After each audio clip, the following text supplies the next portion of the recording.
Welcome to the Daisy Integration Advantage podcast, where technology meets design at the cutting edge of innovation.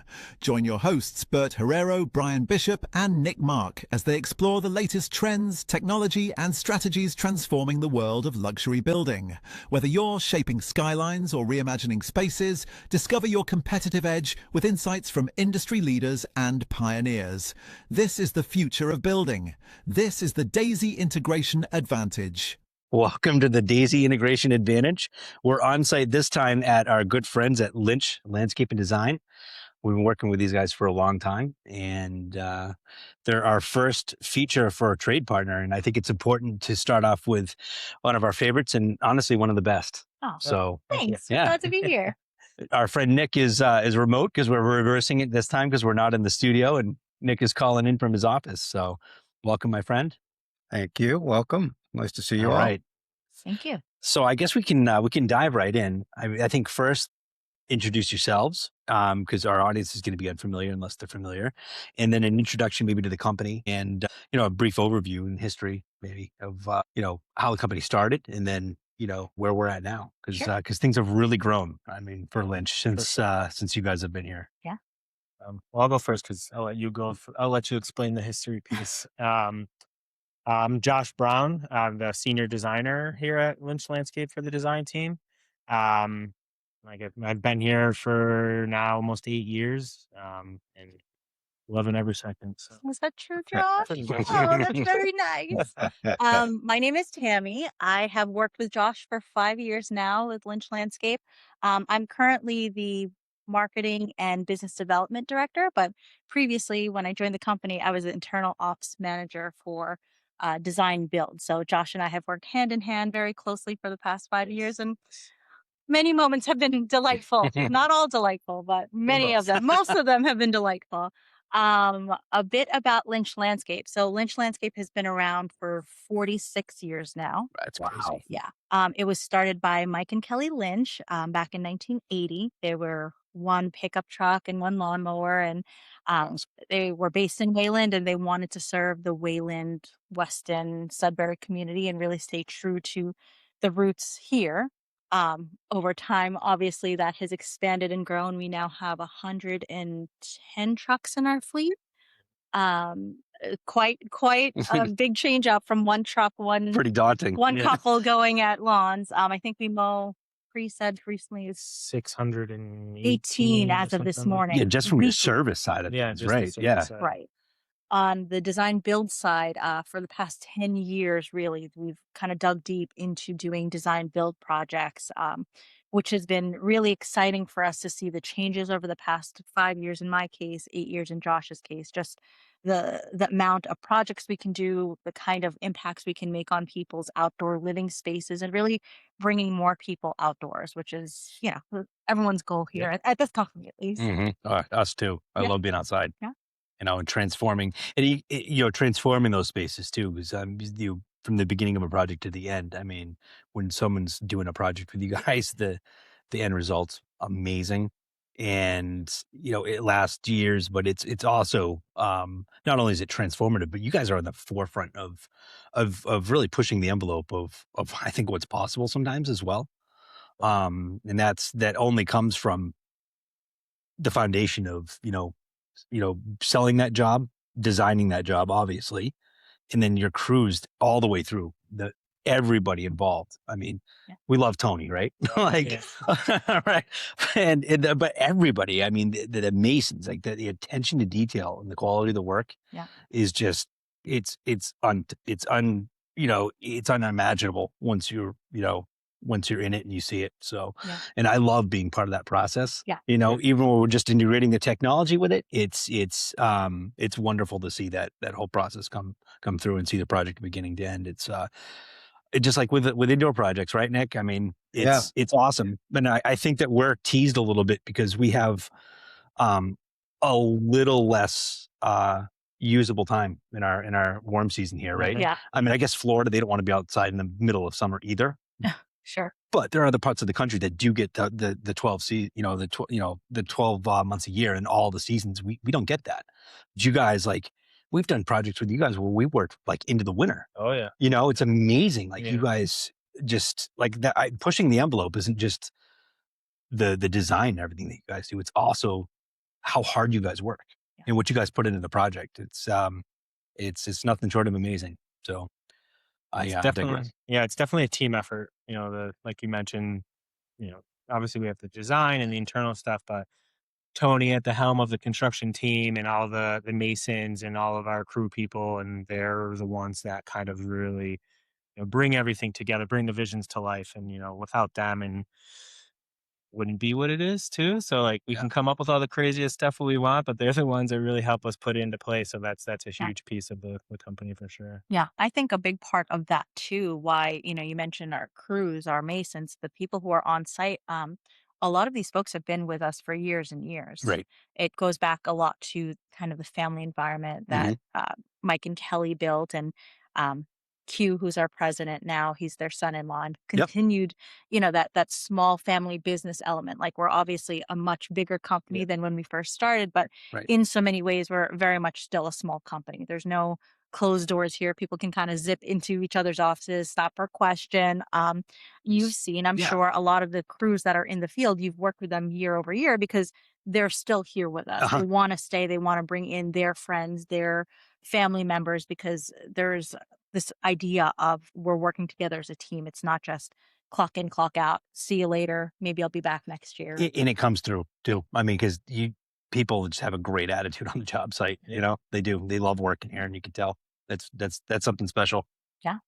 And to continue that and grow it to the level that you guys have, that's a challenge. Yeah. No, it's definitely Yeah. a challenge, but a welcomed one, I would Yeah. say for sure. Yeah.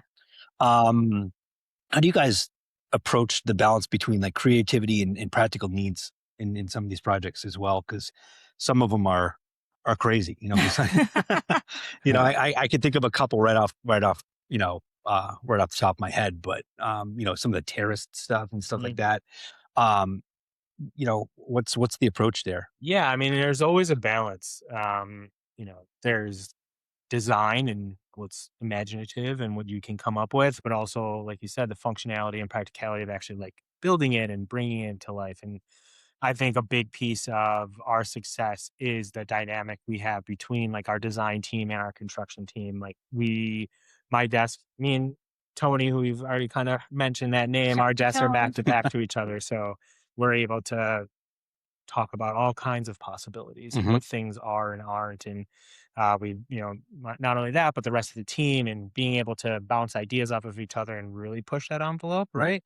We're able to now incorporate the designs to fit the function, but make it aesthetically pleasing. It's definitely something that can get lost sometimes between the different realms, design and construction. But I think here we do a really good job of, working together on that. And um, sometimes maybe get a little crazy on design side of things, but Tony always makes it happen. So figure it out one way or another. Yeah. I mean, I'd love to hear a little more about that. Like, how do you build a vision or a design for a client? Your field fascinates me because there's so much to it, and probably somewhat similar to our field. Clients may have some ideas, but they don't have the language. Sure. So tell me about that. Like, how do you engage a client? How do you build a vision for a property? Yeah, I mean, in landscape too, it's interesting because people, you're in your house every day. Like people, go into the bedroom, the kitchen, the living room, and getting like an idea of like the interior spaces and the outside. Sometimes people have no idea what's really possible. Mhm.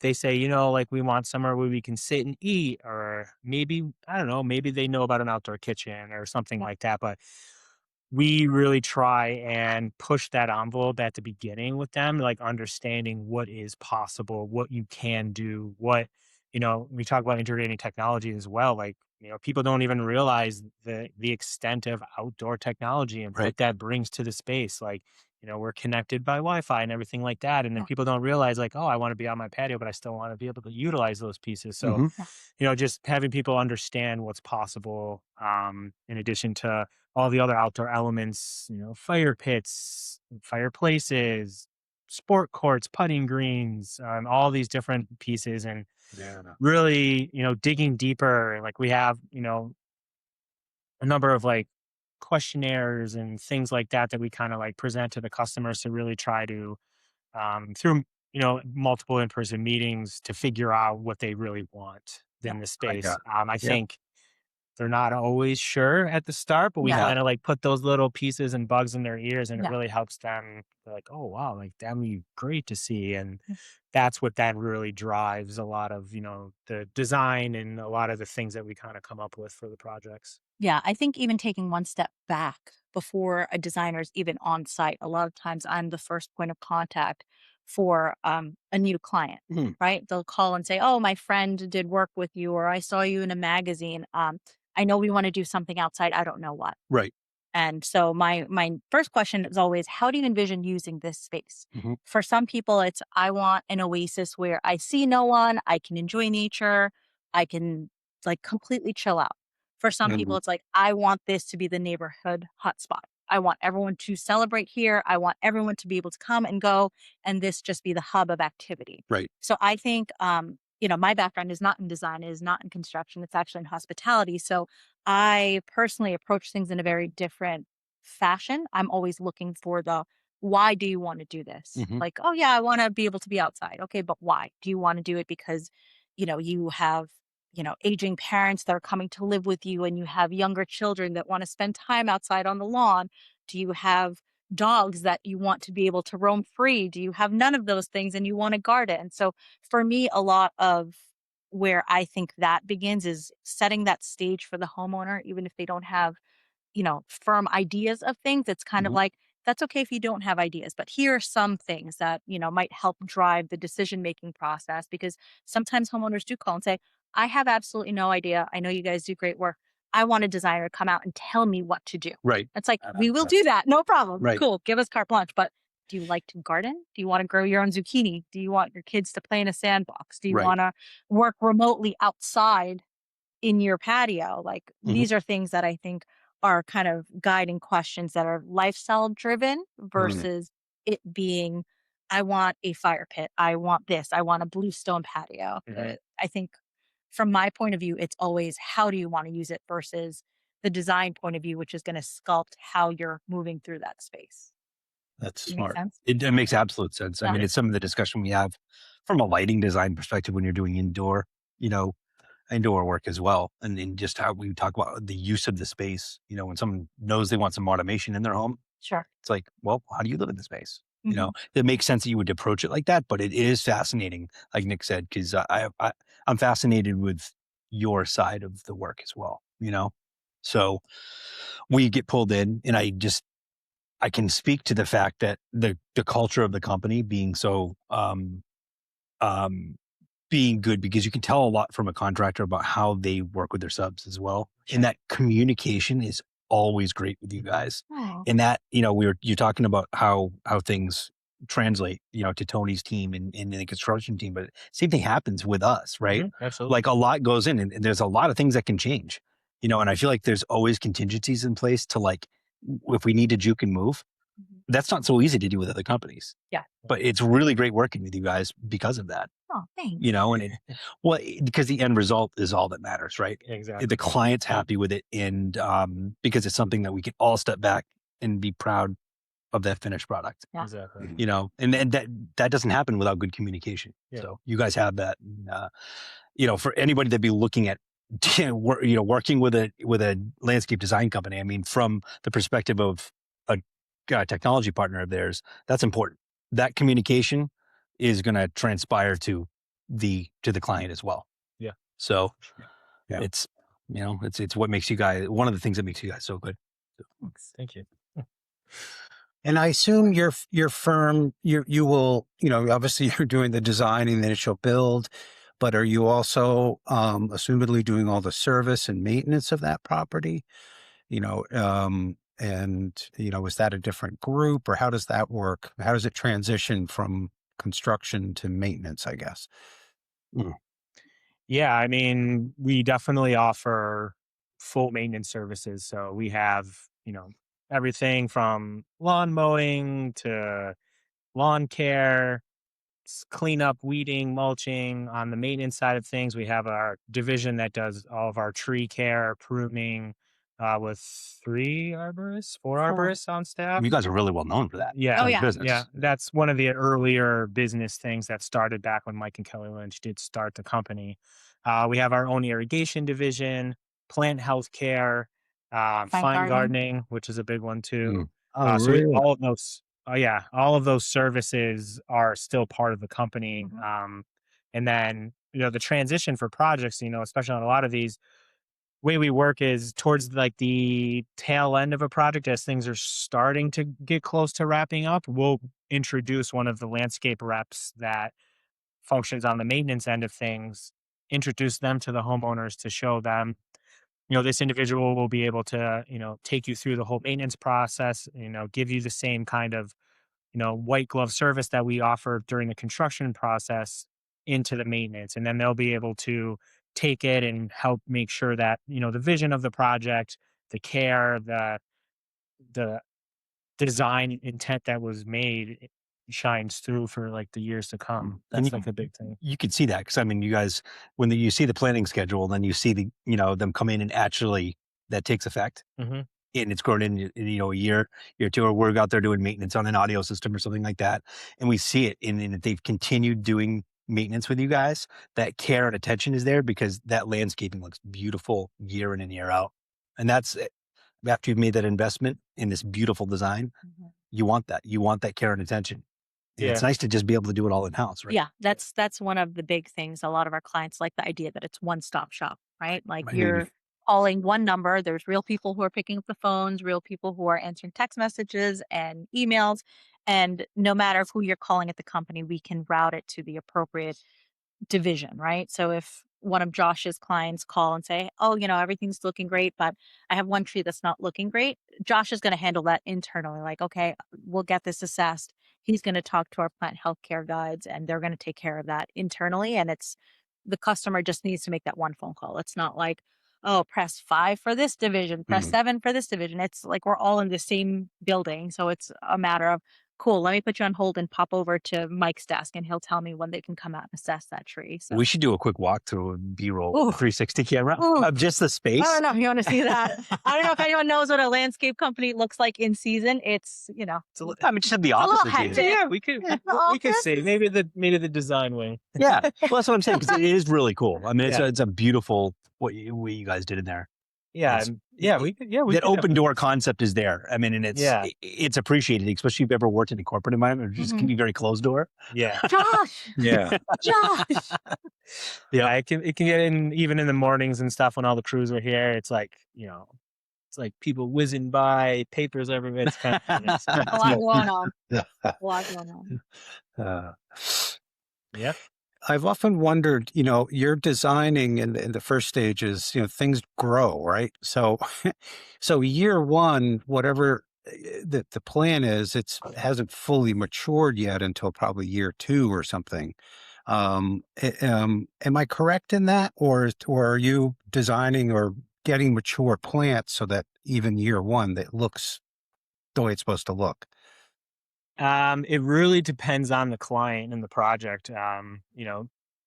Budgetary restrictions and things like that kind of play a big role in things like that, especially with plants.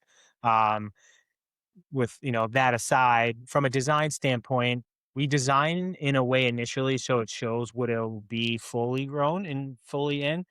Sure. Because like sometimes if you plant like a bunch of stuff in an area and you plant it super tight, but those plants are going to get twice as big, then it's not going to fit there anymore. So Yeah. it just depends. It's just project dependent, but we've definitely done both. We've done projects where smaller size initial start, a lot of space in between plants, and they grow in, and they do grow in over a few seasons. We've done ones where, it's a funny thing that Tammy and I always talk about, was a project where they didn't want to see any space and no mulch, and it's just fully jammed packed with planting material, and it looks like it's been there for years, even though it was freshly done. So it just really that's pretty depends. cool. Yeah, it just really depends on the project.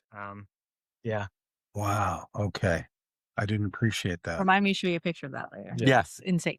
That's I mean, yeah, you guys have a lot out there on social media. Oh, yeah. And I'm obviously sure I'm you've really seen active it. on- I'm yeah. sure you've seen it. But at the same time, it's like I'd like to specifically call that one out. It'd be cool to throw some of the stuff up on Oh, yeah. you know, as visuals for the YouTube side of Yeah, things as we well. can do So that. I could see Great, that. I can Brian. pull it up Yeah. here even if you Yeah. want to see it. Yeah. It's from the shared drive. Yeah. Cool. Yeah, because if you can get me Yeah. high quality ones, Yeah. it'll we translate have better. high res ones for sure. Mhm. Cool. So this might be a silly question, but is there any sort of warranty, if you will? Say you plant something, whatever that something is, and 6 months later it just didn't make it. Like, how does that work? Yeah, the warranty in the landscape industry is always a difficult one. I Uh, wonder. Yeah. yeah, we as a company, because of the way we operate, our hold in the community, and kind of how long we've been around, we still hold a lot of warranties for plants, which it's becoming an age where it becomes harder and harder. Like even nurseries used to give us like a 1 year warranty on plants. Now a lot of them don't do that anymore either. Wow. It's kind of a number of factors. You get into like the climate change and the planting and like Mhm. proper practices and all that kind of stuff. There's so much going on and happening. They just stop doing it. But we have kind of two different tracks when it comes to like a planting warranty. We have a 90-day warranty, kind of no matter what, for any new plants. Okay. With the second kind of piece to that is we do have a 1 year warranty. There's just a few caveats on a project with that. Is the customer um, is needs to be on like an irrigation system, so everything is being watered properly, and we have to be able to be the ones Monitoring. monitoring and maintaining that system for the Mhm. year, as Okay. well as some plant healthcare services. Like a big one is anti-desiccant for the winter time over like evergreen shrubs and broadleaf evergreens and things like that. There's a couple other like IPMs and different things like that in the plant healthcare world, but um, those are like the few caveats that the customers would sign on for. And now most of our customers sign on for full maintenance, and that's just part of it anyway. So it's an easy Just roll it transition. in. Yeah. Yeah. But Right. with those in place, we do warranty, the trees and shrubs primarily for, that year. Lately, the big thing that's been tough is rabbits and deer kind of eating Oh my everything. gosh. Yeah. Yeah, they're Um, hungry. it's a little bit more of a difficult situation. Whitetails are everywhere now. Yeah, They're yeah. everywhere. But, we try to really hold true to that kind of stuff. Most of it, for our perspective, it's a customer, experience and customer satisfaction thing that we're ultimately most, wanting to be a part of. So I think, from a business perspective, that's why we've held that. Yeah. Yeah. The official. That's the official line. How about sustainability and stuff like too? Like, how do you guys guide clients in making, environmentally sustainable decisions and stuff like that? Yeah. Is that something that comes up a lot? It's actually interesting. Yeah. So in residential landscape, it's actually more difficult to be sustainable than it is in like the commercial setting or an institutional setting or something like that, because um, residential landscape is, the focus is on like perfectly green grass and manicured shrubs and all these like perfect things, right? And it's kind of like a double-edged sword because there's like a degree of extra maintenance for that, but then the sustainability part isn't as there. I think one of the big things that we try to preach is like, implementing more plantings, more softscape elements into projects to help with like, you've heard like the buzzwords like heat island effect and Mhm. like, hot spots and stuff like that in the environment. So the more like green that we can introduce into a space and, trying to add more than what was even previously there when we started the project is really helpful and beneficial for, from an environmental standpoint, sustainability, trying to introduce as many like native plants as possible on projects. Even things down to simple stuff of like mulch, right? So there's natural mulch and then there's dyed mulches. We only use the natural, like a natural pine mulch, or even better is what's called leaf mulch, which Yep. is leaves that are like broken down over time. Just even that simple switch, getting homeowners to get away from like dyed mulches and things like that is like a huge impact. It may not seem in the grand scheme, but like little pieces like that, I think are the most beneficial pieces for yards. And even like lawn alternatives to just regular grass, like a clover or something like Mhm. that. We've definitely done projects with that. So it is a balance, right? Because at the end of the day, too, it's still a business. Yep. We're still working with customers. They want certain things. So we're trying to, introduce both. We get we get projects and the client is really interested in wanting to be sustainable in a native environment, then it's kind of like no holding back, and we can kind of really, almost make it like a carbon neutral project. That's kind of also a big piece to try to hit our thing. So it really is project dependent. We try our best based on it. Right. Right. You guys have all the knowledge to do it and execute on Yeah, it, which is absolutely. Our team is great. We have, some members and designers on our team that are, really into native plantings, and you can really, you could put an entire planting plan together with all native plants, and it looks just as good if it was a what, and that's really and no cool. one would really know. And we implement a lot of it on our projects too Yeah. already. So Yeah. drainage systems, really working through like, rain gardens and things like that to really Pollinator gardens. pollinator gardens, And so some of the towns you work in, like Newton, I know can be brutal with some of that stuff too. yeah, right? towns, exactly, with the conservation commissions in place. We have great relationships with them and working, hand in hand with them on a lot of projects, working with, drainage components, both engineered and natural, to try to like keep everything good. Right. It's awesome. It's awesome. That's really cool. Well, you guys, I mean, I guess we could segue that into like trends in challenges in modern landscaping. I mean, I think we've hit the challenges, but what trends are you guys seeing? I know there's a product that like with pergolas and stuff like that. I mean, I feel like outdoor living, you guys are extending a lot of the stuff further into the colder seasons. Yeah. Yeah. Not just from a like the project, making the project happen, but also what people can use. Some of the outdoor kitchens you guys have done, stuff like that. They're beautiful, right? It's like dream for me one day to have a Lynch designed in outdoor space. I probably would never leave my outdoor space. I'd probably just live on my patio. Yeah. But with that, there's some cool things that seem to have been more like the last 5 or 10 years, maybe. Taking just from my perspective, because it's got some technology integrated. What are you guys seeing that's more modern in the landscaping environment now? Yeah, I mean, one of the big things is kind of like how you mentioned, making, especially in the Northeast, it's cold, winter, snow, all Right. that kind of stuff, right? So people investing in these backyard spaces, wanting to use them longer term, right? Introducing, there's a lot of newer systems and stuff for like with technology, especially in like pergolas and structures and stuff like that, Mhm. with like louvered systems for like rain. Outdoor TVs, infrared heating is a big one too. I kind of mentioned like getting Wi-Fi out into outdoor spaces. Yeah, we do that with right? you guys all the time, right? Right? Yeah, that's It's always like an ask. it's like a necessity now, Yeah, right? for sure. Where it wasn't really before. And I think like those, especially even like some of the outdoor kitchens and some of the appliances and components that are going into some of those are starting to. Right. It's been a long time of like kind of the same consistent things, but there's a few features on some of the stuff that we've seen that have been a little bit like remote integration for like the grills. Yep. Like, and some of the structures are all connected as well. So kind of like the same, almost like, if you guys know, the same interior controls. It's like almost trying to It's going put outside. that same thing outside. Yes. We're doing the lighting systems and all that because we're extending their Lutron systems or the Control 4 systems to go control things outside. And Yeah. now we're even seeing it getting connected to the pools and the Mhm. spas Right. and all of that stuff. It's all integrated. So people have it all on their phone. They can do whatever they want from wherever they want. It's kind of like that same thing. It's just getting just The pushing order it of to the end. convenience, right? Exactly. Yeah. Exactly. The louvered systems too. Like I get nerded out on those. I think just because. Super cool. Yeah. It really, being able to divert rain and stuff like that and have something that's like can also let light through when there's a Mhm. nice sunny day. Yeah. So cool. Yeah. So Yeah, cool.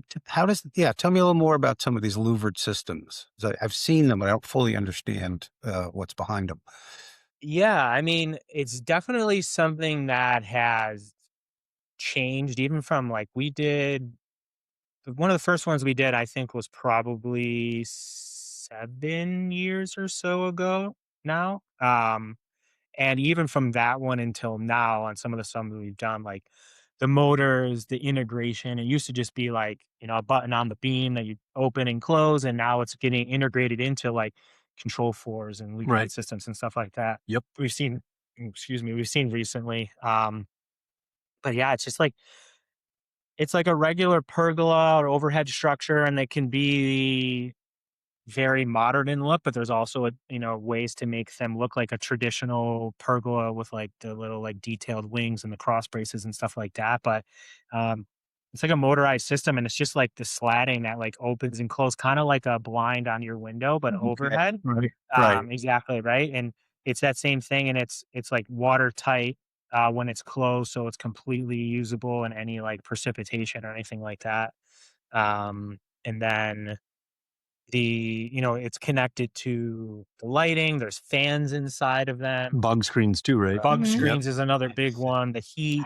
Yeah, because like that's actually something we're going to talk about after. I have a project right now that louvered pergola system, outdoor television, speaker setup, kind of that whole integration thing. They have a control floor system inside, and then Yep. we want to like take it to the outside. They want to be able to hook it all up together. Yeah. So That's what we do. we'll definitely talk about that. Yeah, it's definitely the extension. I think Josh mentioned earlier the extension of the inside going outside. Like, I think people now are, at least our clients are more likely to think about this as a holistic approach. Like, Yep. how do I extend the space of my indoors to the outdoor space? It's not just, oh, this is our patio. We're going to use this as much as we can, as long as we can throughout the year. I mean, we have clients who have told us we do Thanksgiving out here every Right. year, which is so cool. Like using it for holidays. Yeah. I mean, not this year because we had blizzards all through December and January. But we've had clients who are like, yeah, we open presents by the fire pit. Like, that's so cool. That's so cool. Like, we love Yeah. to hear that. Yeah. So Wow. I definitely think that Great. the ongoing trend is more leaning towards integrating the outdoor spacing, making it a place that's a destination year round, not Mhm. just a summertime hold. Right. Yeah. Yeah. Yeah. I mean, and I think of just extending the season even just into the fall is nice because we have Mhm. the best autumns, in the entire country here, Mhm. right? I mean, Yeah. sorry, Midwest, but it's true. but I mean, extending that into the winter and like thinking about like the fact that you guys get feedback, like people are using their spaces out Yeah. into the holiday season. That's So cool. crazy. Yeah. It's cool that they can do that. Right. You guys enabled that. Mhm. You guys made that happen. Do you guys feel like some of this people wanting to be outdoors and in more focused on bringing their experience of living outdoors came through with the pandemic as well? Like, 100%. Yeah. 100%. Yeah, I definitely think that's something that people realized, right? Like Right. what could potentially be and happen, and right. being more mindful of that going forward with their spaces. And it's something, obviously there was a huge boom when it kind of happened, but even to now, I mean, it's still something that people are thinking and wanting to do. Yeah, it's not a trend that people want to spend more time at home in their space, outside their space. I think now it's very much the idea that your home is your safe haven. No matter what happens, Mhm. this is where you're gonna be, right? So Right. it's literally like, go touch grass. Okay, I will do it. Like, Right. that's great. I will do it. Feeling the grass on your feet's really Please. nice. Yeah. Yes. Yeah. I mean, I can't spend enough time outdoors. I always say that too. If our season was all 4 seasons and we could work 12 months a year, you know what I mean? Outdoors, I integrating what we do outside. I love that. That's my favorite part. Yeah. Yeah, it is. I love outdoor projects. They're my favorite part of the job. Yeah. Because I just love being outdoors. It's nice. And what better excuse to be out on even if it's raining or whatever, but on a sunny day, you're outside working, it doesn't feel like work. Yeah. Even when you're digging a ditch or whatever. It's part of the job, right? But the gratification that people, like clients, get from sitting in a beautiful space and making speakers and the audio disappear into that, and just them being able to have that as background music or whatever, even if they're not going full-blown TV and crazy with lighting or anything like that. It's just the audio side of that for me, like relaxing in my backyard with some tunes on, is like, that's my zen. Yeah. Yeah. And some of the spaces that you guys have done too. I mean, we've had multiple zones of audio and stuff, but I can't believe how you guys can take a space and transform an area of a yard to feel it integrates with the rest of the design, but they can have like a ball court separate from their gathering space. Mhm. And it's completely separate space, but it's all integrated, but it's a completely different activity space. Yeah. It's wild. And we're not talking about a massive footprint. No. I mean, I think in the context of maybe some of the the space that you can buy in a Lexington or Yeah. or a Winchester or something like that, or a Wellesley. Yeah, they're smaller lots, and I think that what we see in New Hampshire and in Maine sometimes, Nick. But Yeah. obviously we know what the properties can look like here, but being able to transform and work with what we've got, Yeah. I think that's impressive. Yeah. It's nice to see these companies in other parts of the country that they have these massive Massive lots space. to work with. It's amazing what you guys do with small space. Yeah, oftentimes we have clients who are like, "Oh, we have a pretty small parcel of land. Is that going to be a problem?" Like, I got to be honest with you, our team shines when it's under certain parameters, right? Mhm. Like, it's almost like that idea of, you give an artist full free reign, do whatever you want. It's almost like it stunts the Mhm. ability to really expand on that. Right. I will say that the design team here, it's almost like we look for those projects and it's like, oof, access points are tough. Mhm. And also, it's a historical area. And also, A lot of they that, right? only have this to work with because they abut wetlands. It's like these guys are like, oh, that's great because it gives them like kind of this structure where it's like, let's figure this out, right? It's a challenge. It's a fun challenge to take on. It's not something that's a deterrent. Mhm. I actually have found that some of our favorite projects internally are the ones that had those tricky parameters to begin with. Like, yeah, it's great to design like a full on massive parcel of land with no access issues or anything like that. But I find that the creative juices really start flowing when you have a little bit of challenge there. It gives you something to work with in the studio. I can think of a corner lot and off 126 that you guys particularly like knocked it out of the park. And the boundaries that you guys created with that, like even the fence that went in, like the attention to detail there, it's a cool spot. And there wasn't a lot of space to work with, and there were some boundaries there, but what you guys did was great. That client's obviously very, very happy with it. Yeah. But it's interesting to see that in the different size of projects, but how you guys are able to work in some of those tighter spaces. It's pretty impressive. Pretty impressive. Yeah, and I can relate to that whole concept where if you have some variables that make it difficult, that's actually kind of fun, right? Yeah. Yeah. Your mind gets going in a different way. So I totally see what you're saying there. Because you can reimagine a space, right? Right. Yeah. Yeah. Yeah. Exactly. It's like giving a writer a prompt, right? You can write about anything. Oh, I have writer's block. Okay, you can only write about these things and you can use those words. Okay, perfect. No problem, right? It's a lot of that. Yeah. Do you guys have any personal reflections or success stories that stand out in your mind? I'm sure there's a lot. Especially Tammy, you've been crushing the marketing and the outreach and all that stuff. Yeah. So there's a lot of you guys have won some awards and stuff, some really impressive stuff. Very recently, Josh. Yes, we got to get a picture of that one up. Yeah, because that one was. I mean, I think I saw it yesterday, and I was just like, it was just beautiful. Yeah. And it needs to be highlighted. So I'm sure Josh has some really tangible concepts. I personally, my concepts are pretty soft. I mean, my background, like I mentioned already, is not in design, is not in landscape, is not in construction. I've never mowed a lawn before. Like I was a city girl. I am a city girl. So for me, coming into this space and thinking like, I don't really know how I'm going to fit in. I don't know how I can effectively market this when I'm so fish out of water, right?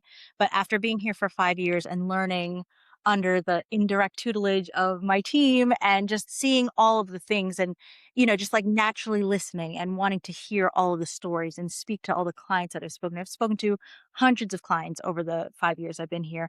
And every time it comes back to the same, like, how does someone feel in this space? How does the company make them feel? How comfortable can they be in knowing that their space and their livelihood is being taken care of by us? And for me, it's those soft touch points. Like, yes, Josh designed incredible sport courts and patios and pools. And yeah, that stuff is all great on paper. But for me, it's the daily check mark that you get when a client gives you that feedback and they're like, wow, this space is incredible. This is more than I could have imagined.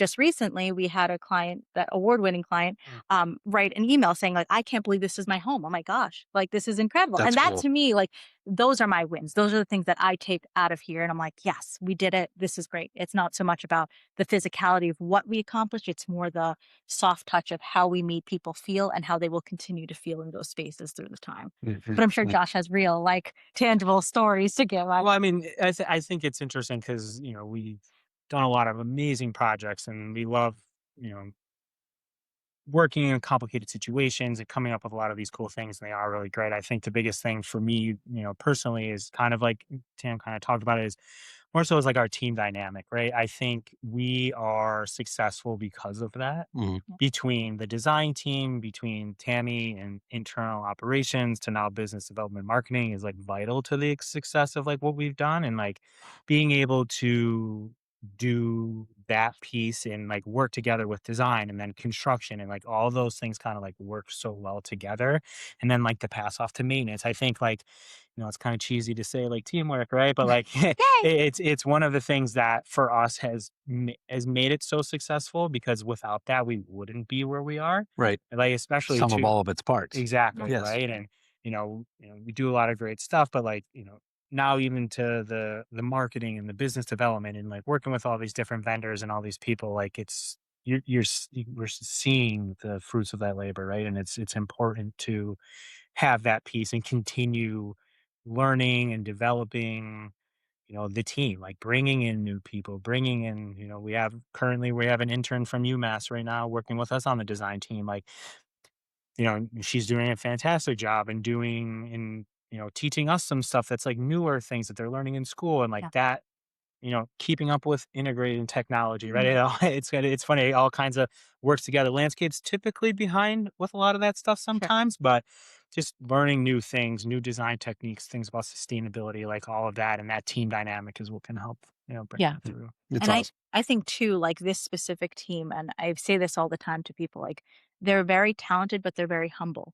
There's never an idea of, oh, I'm not going to learn anything new today. Like we're always learning new things. We meet new trade partners and we're learning new things, new ways to integrate into our design, into the space, how people are going to use it. So in turn, we're educating our internal teams, we're educating our clients on how they can do this. And there's so many things that we didn't think possible 5 years ago, 10 years ago, even last year, that we're learning and we're realizing like, wow, there's this new product or there's this new technique you can approach something with. So we're constantly learning. And I think a big part of what makes our team so successful and continues to grow into that success is the fact that there's a level of humility and that idea of we're constant and consummate learners. Like everybody here wants to learn more to get better at their craft because it'll bring the whole team up.